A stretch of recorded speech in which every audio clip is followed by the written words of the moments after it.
Hi guys, NMPC students நல்லா படிச்சுட்டு இருக்கீங்களா? உங்களுடைய ப்ரிப்பரேஷன்ல இறுதி கட்டத்தை நோக்கி போயிட்டு இருக்கீங்க. இப்படி இறுதி கட்டத்தை நோக்கி போயிட்டு இருக்க நீங்க என்ன பண்ணணும்? வேக வேகமா ரிவிஷன் பண்ணணும். அதுக்கு தான் எங்களுடைய PC பிராக்டிஸ் செட் புக் அவைலபிளா இருக்கு. So PC practice set book எங்களுடைய வெப் பேஜ்ல அவைலபிளா இருக்கு. சரிங்களா? இந்த PC பிராக்டிஸ் செட் புக்ல ரெண்டு வகையான பாடங்களுக்காக நாங்க கொடுத்திருக்கோம். ஒன்னு வந்து பாத்தீங்கன்னா அறிவியல், இன்னொன்னு வந்து பாத்தீங்கன்னா சமூக அறிவியல். சோ இது ரெண்டுத்தை தான் கொடுத்திருக்கோம். வேற சப்ஜெக்ட்ஸ் எல்லாம் இருக்காது. ஓகேங்களா?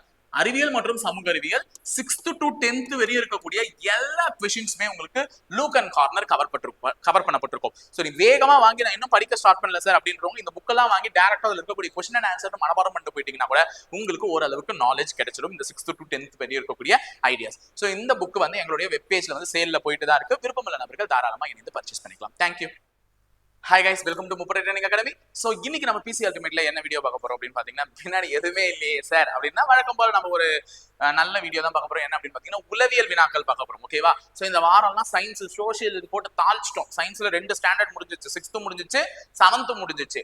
இப்போ நம்ம வந்து பார்த்துட்டு இருக்க போறது என்ன அப்படின்னு பாத்தீங்கன்னா நம்மளுடைய நல்ல ஒரு உளவியல் தான். ஏன்னா உளவியல் இல்லாம எந்த ஒரு தேர்வையும் நம்மளால முழுசா முடிக்க முடியாதுல்ல. அதனால இம்பார்ட்டன்டான உளவியல் கேள்விகள் தான். ஆனா இன்னைக்கு ஒரு சர்ப்ரைஸ் என்னன்னா, எந்த கேள்விக்கும் ஆப்ஷன்ஸ் இருக்காது, ஆப்ஷன் லேது. ஸோ ஆப்ஷன் இல்லாம ஒரு கொஸ்டின்ஸை எந்த அளவுக்கு நம்மளுடைய மாணவர்கள் யோசிக்கிறீங்க அப்படின்றது தான். ஸோ கூட சேர்ந்து ஃபயரை போடலாமா? ஃபயரை போட்டுட்டு நல்லா படிங்க. உளவியல் தானே அப்படின்னு நினைச்சிடாத, உளவியலும் காலை வாரி விட்டுரும். சரியா? அதனால இருக்கிற கொஸ்டின்ஸ் நம்ம நடத்துற கொஸ்டின்ஸ் ரிவைஸ் பண்ணுங்க. அப்பதான் அங்க இருக்கக்கூடிய கொஸ்டின்ஸ்க்கு யோசிக்கிறதுக்கு நம்மளுடைய மூளை என்ன பண்ணணும் பாத்தீங்கன்னா பக்குவப்படும். சோ ஆப்ஷன் இல்லாத இன்னைக்கு இருக்கக்கூடிய கேள்விகளை நீங்க தான் அட்டெண்ட் பண்ண போறீங்க. நானும் கூட சேர்ந்து கத்து தரப்போறேன். ஓகேவா? சோ போயிடலாமா? சோ டைம் வேஸ்ட் பண்ணாம போலாம். கேள்வியை சுருக்கிறேன். சோ ஃபர்ஸ்ட் கேள்வி வந்து தரமா எடுத்திருக்கேன், தரவரிசையில இருந்து. சரியா? இப்ப நீங்க தான் இந்த கேள்விக்கு ஆன்சர் பண்ண போறீங்க. என்ன அப்படின்றத பாப்போமா? உளவியல் கேள்விகள். முதல் கேள்வி என்ன கேட்டிருக்கேன்? சுபம் என்பவன் மேலிருந்து 19ஆம் இடமும் கீழிருந்து 46ஆம் இடமும் பெற்றுள்ளான் எனில் வகுப்பில் மொத்தம் எத்தனை பேர்? அப்போ ஒருவரை பத்தி சொல்லிட்டாங்க. ஒரு வகுப்புல வரிசையில நிக்க வைக்கும் பொழுது சுபம்னு ஒரு பையன் இருக்கான். வீடியோ ஒரு ஸ்டார்டிங்லயே சுபம் சொல்லிட்டேன், எண்டிங்ல தான் சொல்லணும். ஆனா வீடியோ ஸ்டார்டிங்ல சொல்லிட்டேன். இப்ப பாருங்க, மேல இருந்து இந்த சுபம்ன்றவன் எத்தனாவது ஆளு? 19வது இடம். கீழே இருந்து எத்தனாவது ஆளு? 46வது இடம். அப்போ வகுப்புல மொத்தம் எத்தனை பேர் இருக்காங்கன்னு கேக்குறான். இது நல்ல ஒரு ஈஸியான கேள்வி தானே. மேல இருந்தும் ஒருத்தருடைய இதை சொல்லிட்டாங்க, கீழே இருந்தும் ஒருத்தருடைய இதை சொல்லிட்டாங்கன்னா நீ அந்த ரெண்டுத்தையும் என்ன பண்ணணும்? ஃபர்ஸ்ட் கூட்டணும். ரெண்டுத்தையும் கூட்டினா 9 ஒரு 6 5 5 6 65 வருது. உடனே ஆன்சர் 65 இருக்கும். போட்டக்கூடாது. ஏன் போடக்கூடாது? 2 முறை நீ யார கூட்டியிருக்க? சுபம கூட்டியிருக்க. மேல இருந்து ஒருக்கா கூட்டிட்ட, கீழே இருந்து ஒருக்கா கூட்டிட்ட. அப்ப 2 முறை கூட்டினதுனால நீ என்ன பண்ணணும்? -1 பண்ணணும். அப்ப இந்த கேள்வியினுடைய பதில் என்ன? 64. இந்த நேரத்துக்கு நிறைய பேர் ஆன்சர் பண்ணிருப்பீங்க. அவங்களுக்கு எல்லாம் ஒரு கங்க்ராச்சுலேஷன்ஸ். ஓகேவா? சோ 64 பேர் தான் இருக்காங்க இந்த வகுப்புல. அப்ப மேல இருந்து ஒருவருடைய இடமும் கீழே இருந்து ஒருவருடைய இடமும் குறுக்கப்பட்டால் ரெண்டுத்தையும் கூட்டி -1 பண்றது தாங்க கான்செப்ட். அந்த கான்செப்ட் நல்லபடியா படிச்சு வச்சுக்கோங்க. சோ அடுத்து நம்ம போறது நம்மளுடைய 2வது கேள்வி. 2வது கேள்வி வந்து பாத்தீங்கன்னா நமக்கு பங்கமா எதை வச்சிருக்காங்கன்னா இருக்கை அமைப்பு முறையை வச்சிருக்காங்க. என்ன கேள்வியில சொல்றாங்கன்றது கவனிங்க. ABCDEFG மொத்தமா எத்தனை பேரு? 7 பேர். அவனே கொடுத்துட்டான். 7 பேர் ஒரு வரிசையில் வடக்கு நோக்கி உள்ளனரா.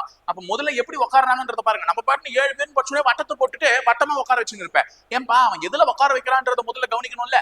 அது வடக்கா, வரிசையா, வட்டமா, கட்டமா, எதுன்றத பார்க்கணும். இவங்க வரிசைன்னு சொல்லிட்டாங்க. அப்போ ஒரு வரிசை, இந்த வரிசையில 7 பேர் எப்படி உட்கார்ந்துருக்காங்களா? வடக்கு நோக்கி உட்கார்ந்துருக்காங்களாம். சரியா? அப்ப 7 கோடு போட்டு 7 கோடையும் நான் என்ன பண்ணிட்டேன்? வடக்கு நோக்கி போட்டுக்கிட்டேன். இப்ப க்ளூ படிங்க. இங்க இருந்து தான் க்ளூ ஸ்டார்ட் ஆகுது. C மற்றும் F இன் இடையே 3 பேர் தான் மட்டும்தான் உள்ளனர். அப்ப C-க்கும் F-க்கும் நடுவுல எத்தனை பேர் இருக்காங்களா? 3 பேர். நல்லா கவனிங்க. C-யும் F-ம் உட்கார்ந்தாங்கன்னா அவங்களுக்கு நடுவுல 3 பேர் உட்காரணும். அப்ப மொத்தமா இதுவே 5 பேர் ஆயிடுது. 7 பேர்ல இதுவே 5 பேர் ஆயிடுது. ஆனா இன்னொரு விஷயம் புரிஞ்சுக்கோங்க. C தான் இப்படி உட்காரணும், F தான் இப்படி உட்காரணும்னு இல்ல. F இங்க உட்காந்து C இங்க உட்கார்ந்தா கூட நடுவுல எத்தனை பேர் இருக்கலாம்? 3 பேர் இருக்கலாம். சரியா? 3 பேர். சரியா? அப்ப C-க்கும் F-க்கும் நடுவுல எத்தனை பேர்? 3 பேர். அதுதான் டார்கெட். ஞாபகம் வச்சுக்கோங்க. C-க்கும் F-க்கும் நடுவுல 3 பேர். அடுத்தது, என்னால எங்கேயும் உட்கார வைக்க முடியல, அதனாலதான் க்ளூ எடுத்து தனியா எழுதிக்கிறப்பா. அடுத்தது, A என்பவர் F-இன் இடதுபுறம் உடனடியாக உள்ளார். அப்போ ஏன்றவன் யார் பக்கத்துல உட்காரணும்? F-ஓட இடது பக்கம். அப்ப எல்லாருமே வடக்கு நோக்கி இருக்காங்கம்மா. வடக்கு நோக்கி இருந்தால் வடக்கு நோக்கி இருப்பவர்களுக்கு வலது இந்த புறம் இருக்கும், இடது இந்த புறம் இருக்கும். அப்போ F-இனுடைய இடதுபுறத்துல உடனடியா யாரு? A. அப்ப இந்த இதுல வந்து A இங்க உட்காரணும். சரியா? அப்ப இதுல பாருங்க 6 சீட் ஆயிடுச்சு. இதுல 5 சீட்ல தான் உட்கார்ந்துட்டு இருக்காங்க. அப்ப A இந்த பக்கம், F-னுடைய இடது பக்கம் உடனடியா. ஈயின் வலதுபுறம் யாரும் அமரவில்லை. இது ஒரு நல்ல க்ளூ. ஈக்கு வலது பக்கம் யாருமே உட்காரலையா. அப்ப என்னால கண்டிப்பா ஈய உட்கார வைக்க முடியும். எங்க உட்கார வைக்க முடியும்? ஈ இங்க உட்கார வச்சா வலது பக்கத்துல இத்தனை பேர் இருக்கான். அப்ப நான் ஈ எங்க உட்கார வைக்கணும்? இந்த கார்னர்ல உட்கார வைக்கணும். இந்த கார்னர்ல ஈய உட்கார வச்சா ஈக்கு வலது பக்கத்துல எவனும் உட்கார முடியாது. அது நல்ல ஒரு. அடுத்தது, ஈ மற்றும் ஏவின் இடையில் இருவர் மட்டும் தான் உள்ளனர். அப்ப ஈக்கும் ஏவுக்கும் நடுவுல 2 பேர். அப்ப ஈ இங்க இருக்கானா, ஏவை எங்க போடலாம்? 2 பேர்னா இந்த இடத்துல போடலாம். அப்ப ஏவை இங்க போடலாமாப்பா? நல்ல தாராளமா போடலாம் சார். ஈக்கும் ஏக்கும் நடுவுல 2 பேருன்னு சொன்னாங்க, போட்டேன். அப்ப ஏ யாருடைய இடது பக்கம் இருக்கணும்? எஃப்னுடைய இடது பக்கம் இருக்கணும். அப்ப எஃப்னுடைய இடது பக்கம் ஏவா? சரியா போச்சா? எஃப்க்கும் சிக்கு நடுவுல எத்தனை பேர் இருக்கணும்? 3 பேர் இருக்கணும். அப்ப சி இங்க தான் உட்காரணும், வேற விதி இல்ல. எஃப்க்கும் சிக்கு நடுவுல 3 பேர். தரமான செய்கையா உட்காந்துட்டானுங்களா 4 பேர். இன்னும் 3 பேர் தான் இருக்காங்க க்ளூல. பி என்பவர் ஜியின் வலதுபுறம் உடனடியாக உள்ளார். நல்லா கேளுங்க. பி என்பவர் ஜியின் வலதுபுறம் உடனடியாக உள்ளார். அப்போ ஜின்னு ஒருத்தன் உட்கார்ந்தா அவனுடைய வலது பக்கத்துல உடனடியா யார் இருக்கணும்? பி இருக்கணும் வலது பக்கத்துல. தட் மீன்ஸ் பக்கத்திலே. அப்ப ஜோடியா தான் உட்காரணும். ஜோடியா இருக்கிற சீட் எது காலியா இருக்கு? இங்க 2 சீட் இருக்கு, ஆனா இங்க ஒரு சீட் தான் இருக்கு. அப்ப என்னால ஜியையும் பியையும் இங்க தான் உட்கார வைக்க முடியும். மீந்து போன டியை வந்து இங்க கூப்பிட்டு உட்கார வச்சுட்டேன். சரியா? 7 பேரும் அழகா உட்காந்துட்டானுங்களா சமத்தா? இந்த க்ளூ எல்லாம் அடிச்சுட்டு கன்ஃபியூஸ் ஆகி பார்க்க போறேன். இப்ப இதுதான் நம்மளுடைய ஒரிஜினல் கொஸ்டின். இப்ப கொஸ்டின் என்ன கேட்டிருக்காங்கன்னா, எஃப் மற்றும் ஜி இடையே எத்தனை பேர் உள்ளனர்? எஃப்க்கும் ஜிக்கும் நடுவுல எத்தனை பேர் உள்ளனர்? இருவர் உள்ளனர். சோ ஆன்சர் 2 பேர். ஆன்சர் என்னது? 2 பேர் உள்ளனர். கேள்வி முடிஞ்சுதா? சோ ஒரு சீட்டிங் அரேஞ்ச்மெண்ட் தான். கொஞ்சம் பொறுமையா பட்டாலும் ஆன்சர் பண்ணுங்க. ஏன்னா கவன் டெஸ்ட்ல நம்ம எல்லா क्वेश्चंसையும் டிஸ்கஸ் பண்ண போறோம்னு சொல்லியிருக்கேன். சோ லாஸ்டா 10 நாள் 10 தரமான 25 கேள்வின்னு 250 கேள்வி வரப்போகுது ஒவ்வொரு நாளுக்கும். அந்த கவன் டெஸ்ட் क्वेश्चंसலாம் பார்க்கணும்னா இதெல்லாம் நீ எல்லாம் பிராக்டிஸ் பண்ணாதான் அது ஒழுங்கா பண்ண முடியும். சரியா? அடுத்தது, ருத்ரா டெஸ்ட் பேட்ச்ல வேற சைக்காலஜி டெஸ்ட் தான் ஃபர்ஸ்ட் டெஸ்ட், நல்லா பாத்துக்கோங்க. அடுத்தது, ஒரு மொழியில் டேல் என்பதை 4286 என்றும் ஆர்க்ஸ் என்பது 387879 என்றும் எழுதப்பட்டால் ஏவினுடைய குறியீடு என்ன? ஏ மட்டும் கேக்குறாங்க. அப்ப ஃபர்ஸ்ட் டேல், டேல வந்து என்ன எழுதுறாங்க? 4286. ஹார்க்ஸ் இதை என்ன எழுதுறாங்க? 3879. நீ உடனே ஏக்கு நேரா இருக்கிறது தானே சார் 2ன்னு எழுதிட போற.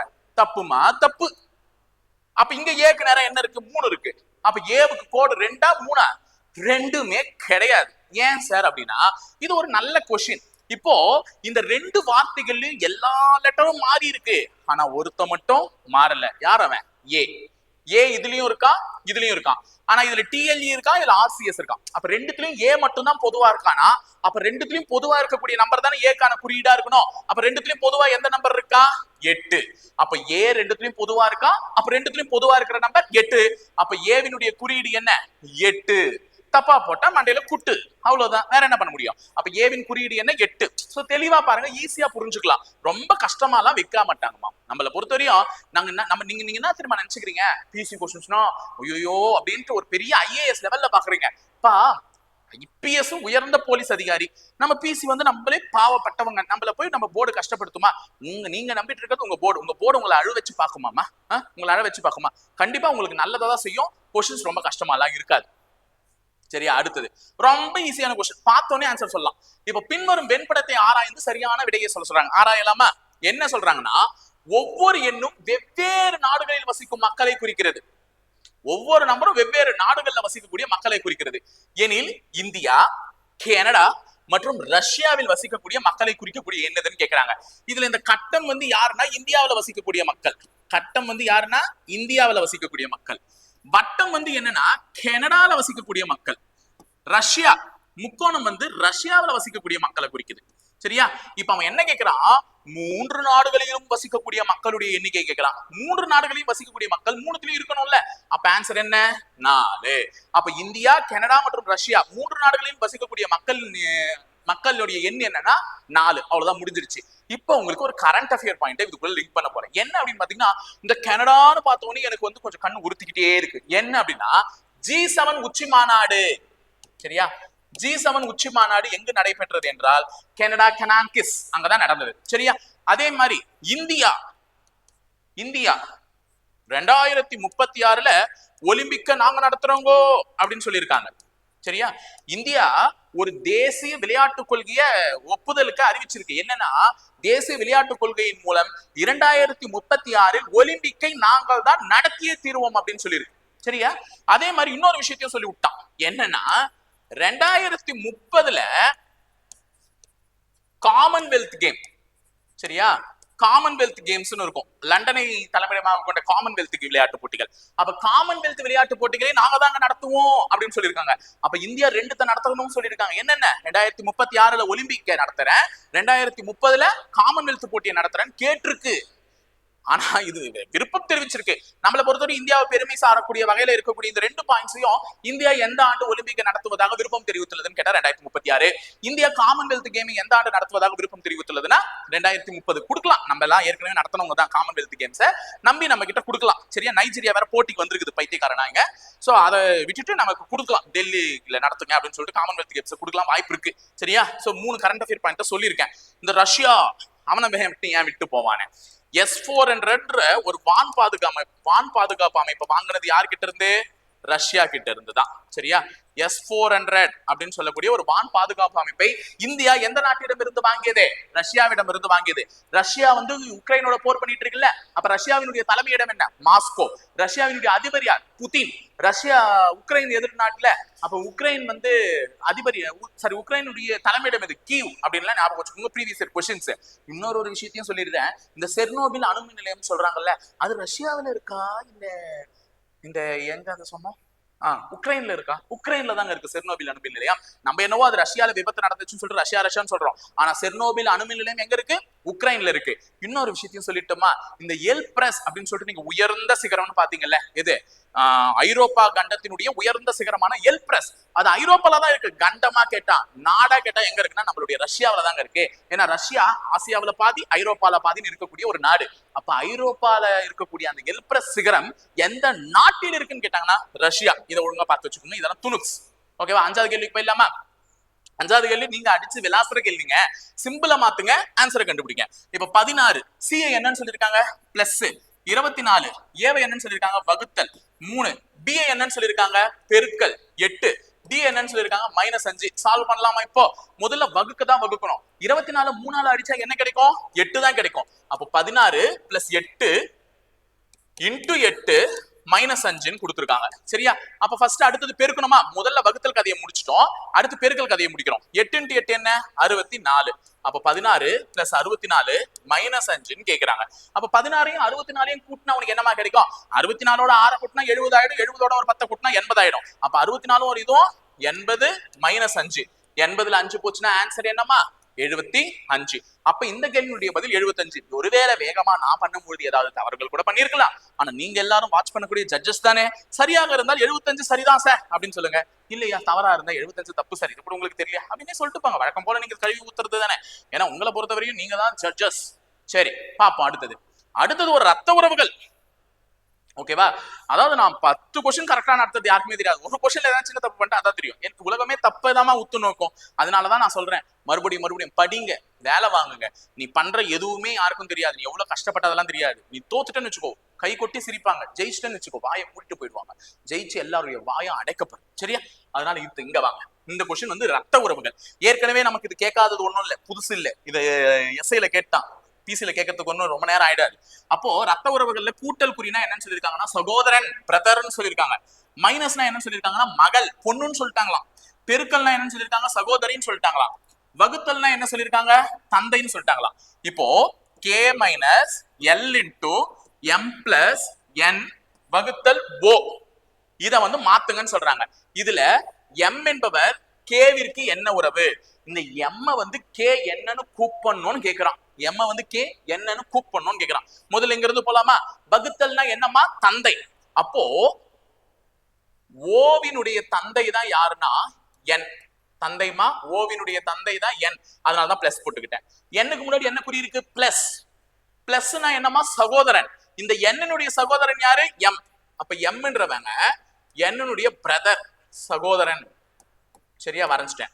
m-க்கு முன்னாடி என்ன குறி இருக்கு? பெருக்கல். பெருக்கல்னா சகோதரி. அப்ப m-க்கு சகோதரி யாரு? l. சகோதரி என்றால் மைனஸ், சிஸ்டர். அடுத்தது l-க்கு முன்னாடி என்ன இருக்கு? மைனஸ். மைனஸ்னா என்ன? மகள். சரியா? அப்ப ஏ என்பவர் பி இன் மகள்ன்ற மாதிரி கே என்பவர் எல் இன் மகள். எல்லோட பொண்ணுதான் கே மகள். சரியா?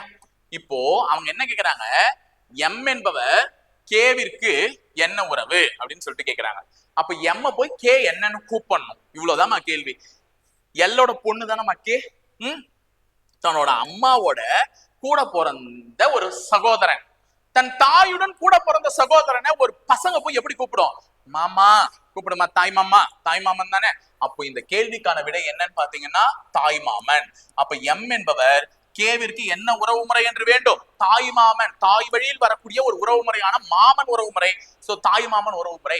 கேள்வி புரியலன்னா இன்னொரு தடவை உட்காந்து பொறுமையா ரீப்ளே பண்ணி பாருங்க வீடியோ முடிச்சிட்டதுக்கு அப்புறம். அடுத்தது 7வது கேள்வி. சரியான இணையை காண்கன்னு சொல்லிட்டு 2 எண்கள் கொடுக்கப்பட்டுள்ளது. அந்த 2 எண்களுக்குள்ள தொடர்பை வச்சு 85 என்னவா மாத்தலாம்னு சொல்லலாம். ஆப்ஷன் இருந்தா யோசிப்பீங்க, ஆப்ஷனே இல்லைன்னா எப்படி சார் யோசிக்கிறதுன்னு யோசிச்சாகணும். ஏன்னா இதான் நம்ம சைக்காலஜி கிளாஸ். 5 9 45 எடுத்துட்டு வந்திருக்காங்க. இந்த 5 9 என்ன பண்ணா சார் 45 கிடைக்கணும்? எனக்கு தான் சார் நல்லா தெரியுமே. ரெண்டுத்துக்கு நடுவுல ஒரு பெருக்கல் குறிய பாருங்க. I 9 என்னது 45. அப்ப 5ஐயும் 9ஐயும் பெருக்கும் பொழுது என்ன 45 என்ற எண்ணை கண்டிப்பா எடுத்துட்டு வர முடியும். அப்ப 8ஐயும் 5 என்ன எடுத்துட்டு வரலாம்? நடுவுல ஒரு பெருக்கல் குறி பாருங்க. 8 5 என்னன்னு வந்து நிக்கும், 40ன்னு வந்து நிக்கும். முடிஞ்சுச்சா? அப்ப 7வது கேள்வி ஓவர். அடுத்து 8வது கேள்விக்கு போனீங்கன்னா அகைன் ஒரு ரத்த உறவுகள் கொஸ்டின் தான் வந்திருக்கு. இந்த ரத்த உறவுகள் கொஸ்டின்ல பி என்பவர் சி னுடைய தந்தைன்னு சொல்லிட்டாங்க. அப்ப பின்ற ஒருத்தர் இருக்காரு. யாருடைய தந்தை? சி னுடைய தந்தை. போட்டலாமா? தந்தை, அப்பா. அடுத்தது Q என்பவர் C இன் சகோதரி. இந்த Q என்பவர் யாருடைய சகோதரி? சிஸ்டர். Q இனுடைய சிஸ்டர். C என்பவர் Q இனுடைய Q என்பவர் C இனுடைய சகோதரி. T என்பவர் Q இன் ஒரே சகோதரி. நல்ல கவனி, இந்த பாயிண்ட் ரொம்ப முக்கியமான பாயிண்ட். ஏன்னா இவனுடைய பாலினம் தெரியல. இவனுடைய பாலினம் தெரியாத பொழுது Q சகோதரின்னு சொல்லிட்டாங்களா? Q இனுடைய ஒரே சகோதரி, அதாவது Q கூட ஒரே சகோதரி தான் இன்னொருத்தி இருக்கா. வேற யாரு கூட பிறந்திருந்தாலும் அவங்களாம் பிரதர். புரியுதா? சகோதரன். அப்ப கியூவினுடைய ஒரே சகோதரி யாரு? டி. இவளும் சகோதரி. அப்ப கியூவின் ஒரே சகோதரி டி. அப்ப கூட பிறந்திருக்கிற சி என்னவா இருந்திருக்கணும்? பிரதரா தான் இருந்திருக்கணும். ஏன்னா இனிமே எவன் கூட பிறந்தாலும் பிரதர். ஏன்னா இவங்க தான் ஒரே சகோதரின்னு சொல்லிட்டாங்க. அடுத்தது டி என்பவர் எஸ் இன் குழந்தை. இந்த டி யாரோட குழந்தையா? எஸ் இனுடைய குழந்தையா. இதை வச்சு நான் லிங்க் பண்ணுவேன். வரேன்.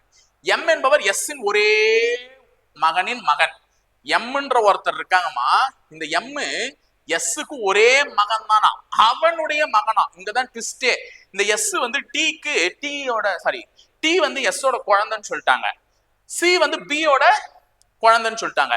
இதுங்க 3 ஒன்னா பிறந்துருந்துச்சுன்னா இந்த பி கூட வைஃப் தான் இந்த எஸ்ஸா இருக்கும். அப்ப இவங்க 2 பேரும் யாருன்னு பாத்தீங்கன்னா கணவன் மனைவி. காமா, சரியா? கணவன் மனைவி.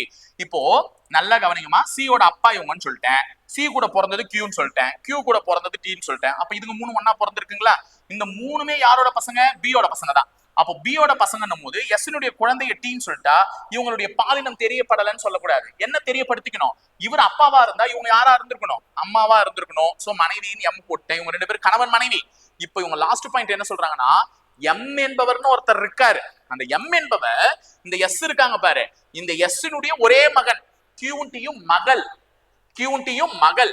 ஆனா அவங்க என்ன சொல்றாங்க? ஒரே மகன். அதாவது ஒரே மகனான சீனுடைய மகன். ஒரே மகனான சீனுடைய மகன். அப்ப எம் என்பவர் சீனுடைய மகன். முடிஞ்சுச்சா? இப்ப என்ன கேக்குறாங்கன்னா எஸ் என்பவர் பி இருக்கு என்ன உறவு? இவ்வளோ கஷ்டப்பட்டு மூச்சு வாங்க இவனை பத்தி எக்ஸ்பிளைன் பண்ண தண்ட கர்மம் ஒன்னதுக்குமே உதவல. எனக்கு கடைசியில சிம்பிளா கேள்வியை முடிச்சுட்டாங்க. எஸ் என்பவர் பி இருக்கு என்ன உறவுனா மனைவி. சரியா? எஸ் என்பவர் பி இருக்கு என்ன உறவு? பியினுடைய பொண்டாட்டி மனைவி. அவ்வளவுதான் முடிஞ்சிச்சு.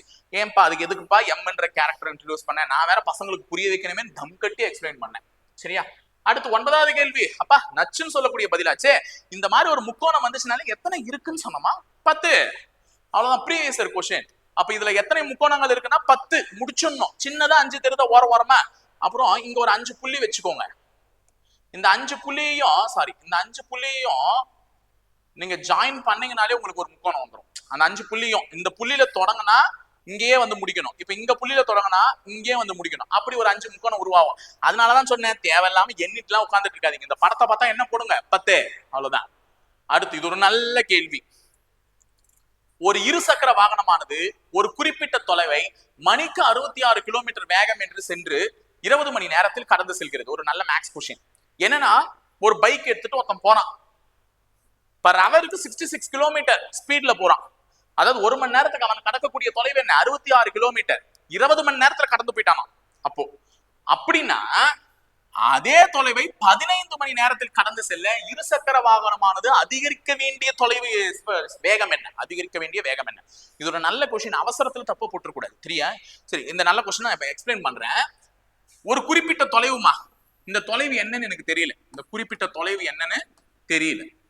இந்த குறிப்பிட்ட தொலைவை 1 மணி நேரத்துக்கு 66 கிலோமீட்டர் பர் அவர் ஸ்பீட்ல போனா அவன் எவ்வளவு நேரத்துல கடந்து போறானா?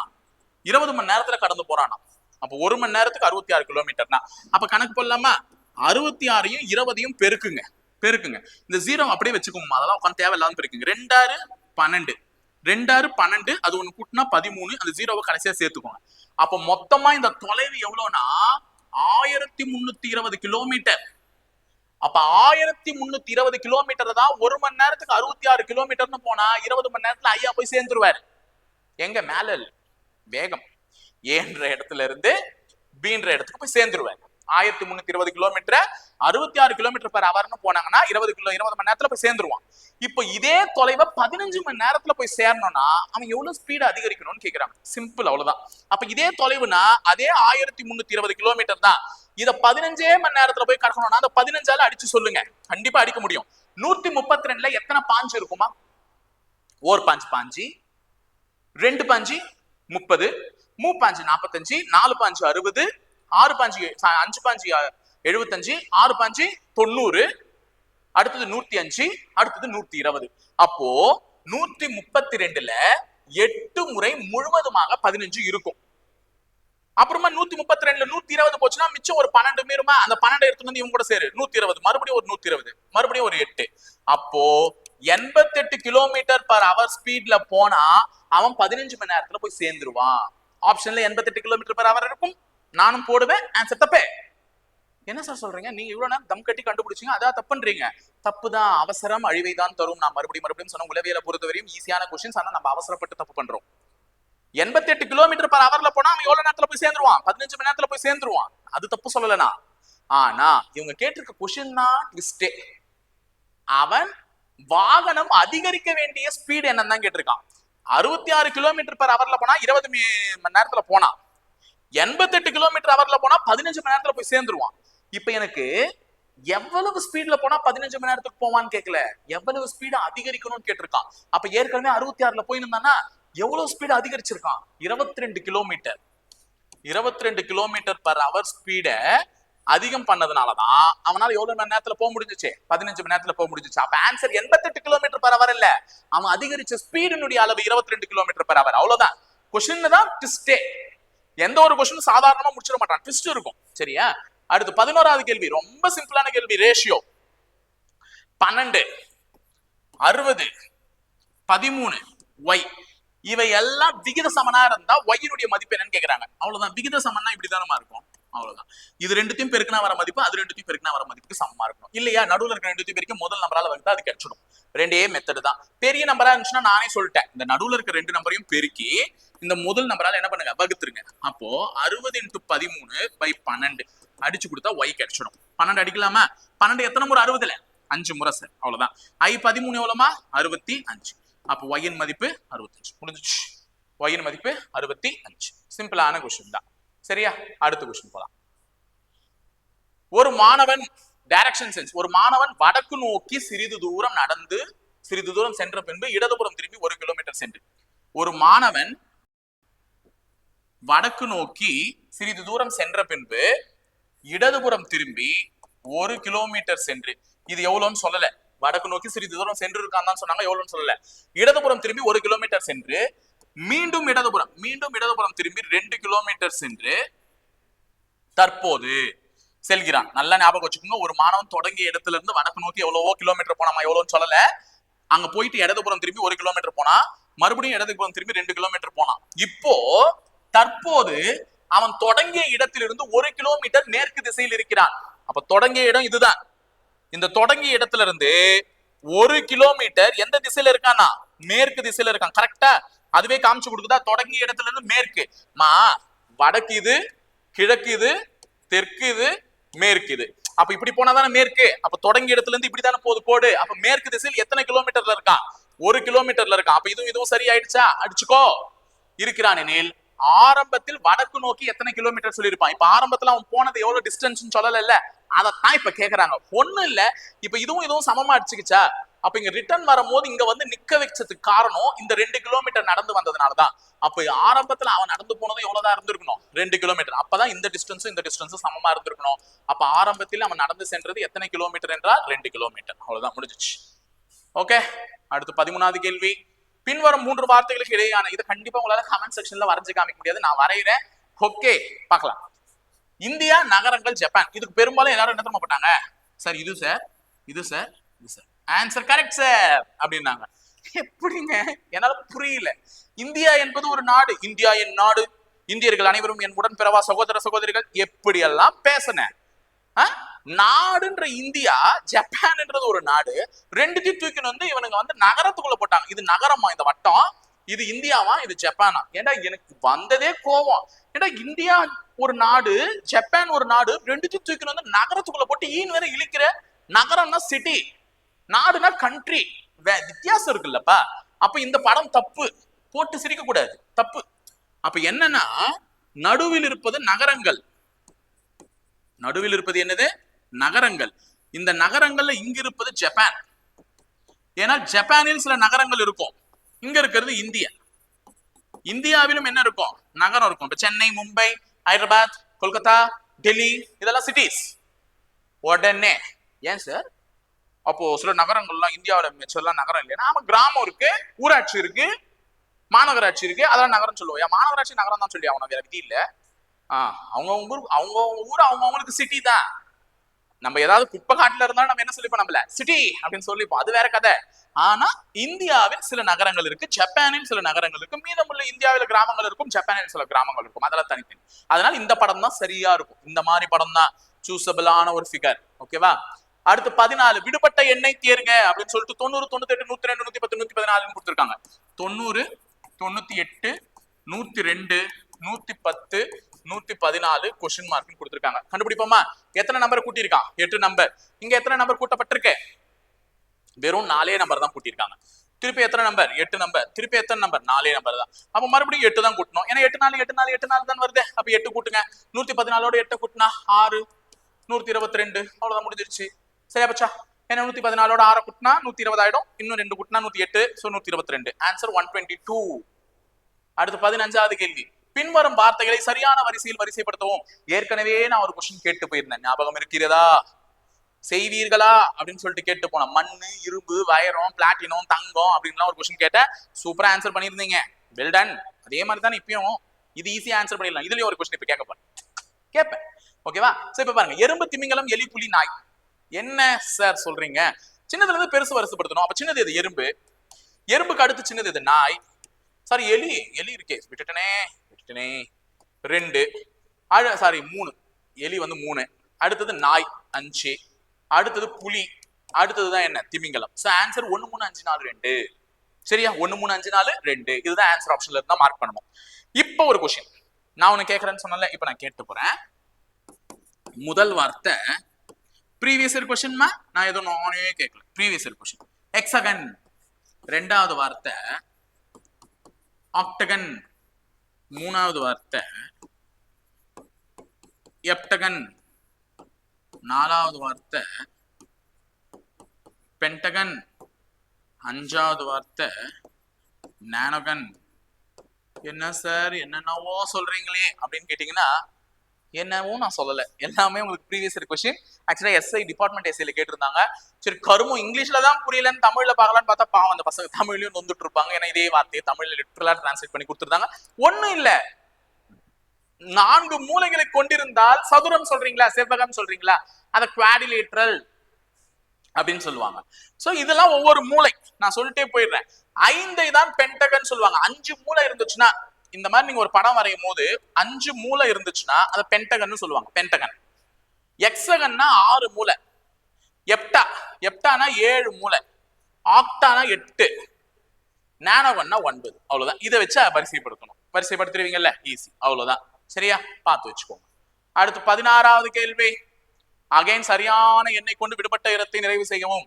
24, 49, 99 199 கேள்விக்குறி. போலாமா? ஃபர்ஸ்ட் எவ்வளவு கூட்டியிருக்காங்க? 9ல 4 போச்சுன்னா 5, 25 கூட்டியிருக்காங்கம்மா. ரெண்டாவது 9ல 9 போச்சுன்னா 0, 9ல 4 போச்சுன்னா 50 கூட்டியிருக்காங்க. அடுத்து 100 கூட்டியிருக்காங்க. அப்ப அடுத்தது கண்டிப்பா 200 தான் கூட்டணும். ஏன் சார்? 25 50 போச்சா 2ஆல பெருக்கப்பட்டிருக்கு. அடுத்தது 2ஆல பெருக்கப்பட்டிருக்கு. அடுத்தது 2ஆல பெருக்கப்பட்டிருக்கு. அப்ப 200 கூட்டுங்க 399. சரியா? ஓகேவா? ஆன்சர் 399. 299 போட்டுற போறேன். 200 கூட்டினா 99 ஓட 200 கூட்டினா தான் 299. இது 199. ஓகேவா? 199 பாத்துக்கோங்க. அடுத்து 17வது கொஸ்டின். 17 18 ஒரே படத்தை சார்ந்த உள்ள கேள்விகள். சரியா? சிம்பிள். அறிவியல் பாடத்தினுடைய கோண அளவு என்னன்னு கேட்டிருக்காங்க. 18வது கேள்வி முதல்ல முடிச்சிடலாம். ஏன்னா இங்க இருக்கிறதுல அறிவியல் பாடத்தினுடைய கோண அளவு கேட்டிருக்காங்க. அறிவியலுக்கு தான் கொடுக்கவே இல்லையே சார்னா இது எல்லாத்தையும் கூட்டுங்க. ஒரு பை வரைபடம் கோணமாக பிரிக்கப்பட்டால் மொத்தமா எவ்வளவு கோணம்? 360 டிகிரி. அந்த 360 டிகிரில இது எல்லாத்தையும் கூட்டி கழிச்சிட்டீங்கன்னா நமக்கு அறிவியல் பாடத்துக்கு கிடைச்சிடும். 90 65 55 70 5 5 10 10 16 16 21 28. ஓகேவா? 280 வருது. இந்த 280 கழிங்கம்மா. 0 16ல 8 போச்சுன்னா 80 டிகிரி. அப்ப அறிவியல் பாடத்தினுடைய கோண அளவு எவ்வளவு? 80 டிகிரி. இததான் ஃபர்ஸ்ட் கொஸ்டினா கண்டுபிடிச்சிட்டேன். அறிவியல் பாடத்தினுடைய கோண அளவு என்ன? 80 டிகிரி. இப்ப அடுத்து 17வது கொஸ்டின் என்ன கேக்குறாங்கன்னா, எந்த பாடத்தில் அந்த மாணவன் 105 மதிப்பெண்கள் எடுத்தான்? அப்போ மாணவன் பெற்ற முழு மதிப்பெண் 540. அந்த 540ல அவன் எந்த பாடத்துல 105 மதிப்பெண் பெற்றான்னு கேக்குறான். அப்ப 540ல 105 மார்க் எந்த இதுல பெற்றான்னு கேக்குறாங்க. அப்ப நம்ம இதை கண்டுபிடிக்கணும்னா டிகிரியா கொடுத்திருக்காங்கன்னா நமக்கு 360 தான் பெருக்கணும். இதே சதவீதமா கொடுத்திருந்தா எதால பெருக்குவேன்? 100ஆல பெருக்குவேன். அப்ப 540க்கு 105 மார்க் எடுத்திருக்கான். சதவீதமா கொடுத்திருந்தா இங்க பெருக்கும் போது 100ஆல பெருக்குவேன். இவங்க டிகிரியால கொடுத்திருக்காங்க. அப்ப எதால பெருக்குவேன்? 360ஆல பெருக்குவேன். So 0 and 0 getting cancelled. 18வது வாய்ப்பாட்டுல 36 2 முறை, 54 3 முறை. சரியா? 3ஆல அடிக்கலாமா? 10ல எத்தனை 3 முழுசா இருக்கும்? 3 3 ஏன்னா 3 3 9. அதுக்கப்புறமா 1 மீறுமா 5ல எத்தனை இருக்கும்? 5. அப்ப 35 2ஐயும் பெருக்குனா 70. அப்ப 70 டிகிரின்னு வரும். 70 டிகிரியை எந்த பாடத்தில் பெற்றிருக்கிறானோ அதில் தான் அவன் 105 மதிப்பெண்கள் பெற்றிருக்க வேண்டும். அப்ப ஆன்சர் என்ன? ஹிந்தி. ஆன்சர் என்ன? ஹிந்தி. சரியா? அடுத்து உலகில் அதிகமாக பேசப்படக்கூடிய மொழி எது? இங்கிலீஷ் அப்படின்னு போட்டீங்கன்னா தப்பு. English is a language, it's a knowledge comparatively. லாங்குவேஜ்னு சொல்றதை விட இட்ஸ் நாலேஜ்னு சொல்லலாம். That's it. இங்க உலகில் அதிகமாக பேசக்கூடிய மொழி எதுனா மேண்டரின், கிரேட் மேண்டரின், சைனா மொழி, சீன மொழி. சரியா?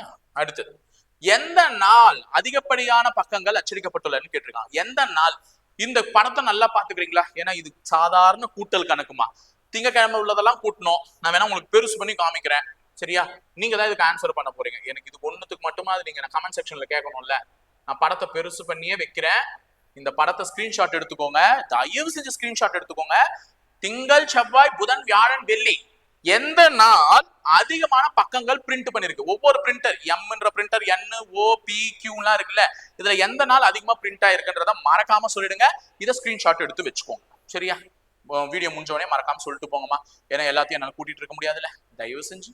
ஓகேவா? 20வது கேள்வியினுடைய பதிலுக்கு போலாமா? 20வது கேள்வி ஒரு நல்ல கேள்வி. இந்த இடத்துல விடுபட்டு இருக்கக்கூடிய இந்த இடத்துல என்ன எழுத்து வரணும்னு கேக்குறாங்க. ஏன்னா அங்கெல்லாம் எழுத்து தானே இருக்கு. ஈஸியான கேள்வி. உள்ள நம்பர் இருக்கான், வெளியே லெட்டர் இருக்கான். அப்ப லெட்டர்ஸ் வச்சுதான் நம்பர் எடுத்துட்டு வந்திருக்கான். அங்க EJ 2 பேர் இருக்கான். உள்ள என்ன நம்பர் வந்திருக்கு? 15 வந்திருக்கு. J ABCDல 10வது லெட்டர், E 5வது லெட்டர். ரெண்டுத்தையும் கூட்டினா கிடைச்சிட்டு 15. அப்ப அங்க E இங்க Lன்னு இருக்காங்களா? E 5வது லெட்டர், L 12வது லெட்டர். ரெண்டுத்தையும் கூட்டினா என்ன கிடைக்கும்? 17 வந்துருச்சா? உள்ள 17. அப்ப 24 J 10வது லெட்டர், N 14வது லெட்டர். ரெண்டுத்தையும் கூட்டினா 24 வந்துருச்சு. அப்ப இங்க C 3வது லெட்டர் 29 உள்ள இருக்கானா? அப்ப 29ல 3 கழிச்சா 26. அப்ப 26வது லெட்டர் தான் இங்க வரணும். 26வது லெட்டர் யாருமா? ABCDல Z. அப்ப இந்த கேள்வியினுடைய பதில் என்ன? Z. அடுத்து 21வது கேள்வியும் விடுபட்ட இடத்துல வர வேண்டியதுதாமா. கண்டுபிடிச்சிடலாமா? படத்தில் விடுபட்ட இடத்தில் வர வேண்டிய உறுப்பை காண்க. 4 9 20 43 90 கேள்விக்குறி. அப்ப இது எல்லாமே கமா போட்டுக்கோங்க. 4 ஏன் 9ஆ மாறணும்? மாறுமே. 4 2ஆல பெருக்கி 1 கூட்டுங்க. 4 2 8. 8ஓட 1 கூட்டினா 9. ஏன்னா எண்கள் அதிகரிக்கும் போதே நான் பெருக்கல் வரிசையில தான் யோசிப்பேன். 4 2ஆல பெருக்கினா 8, 8ஓட 1 கூட்டினா 9. 9 2ஆல பெருக்கினா 18, 18ஓட 2 கூட்டினா 20. அப்ப ஃபேன்சியா பெருப்பேன். 2ஆல பெருக்கி 1 கூட்டுறான், 2ஆல பெருக்கி 2 கூட்டுறான். இப்ப இது 2ஆல பெருக்குனா 40, 3 கூட்டுறான் 43, 2ஆல பெருக்குனா 86, 4 கூட்டுறான் 90. அப்ப 90ஐயும் 2ஆல பெருக்கணும், 180. கூட்ட வேண்டிய எண் என்ன? 5. அப்ப 185. so the answer is 185. முடிஞ்சது. 182. பேப்பர் என்பதை QCSIW என்று குறியிட்டு இருந்தால் எக்ஸாம்பிள் என்பதை எவ்வாறு குறியிட்டுவீர்கள்? பேப்பர், பேப்பரை என்ன குறியிட்டு இருக்காங்க? QCSIW. P, Q ஒரு லெட்டர் கூட்டிருக்காங்க, A B C 2 letter, P 3 letter, E F G H I 4 letter, R அப்ப கண்டிப்பா 5 லெட்டர். அப்ப அடுக்கு வரிசையில அடுக்கிட்டே போறோம், 1 2 3 4 5 6ன்னு. அப்ப எக்ஸாம்பிள் கூட்டலாமா? எக்ஸாம்பிள், எக்ஸாம்பிள் ரொம்ப பெருசா இருக்கு.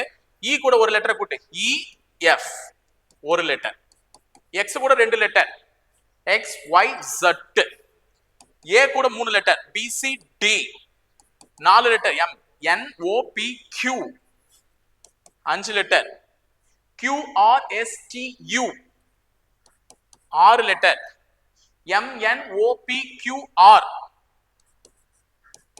7 letter, F G H I J K L.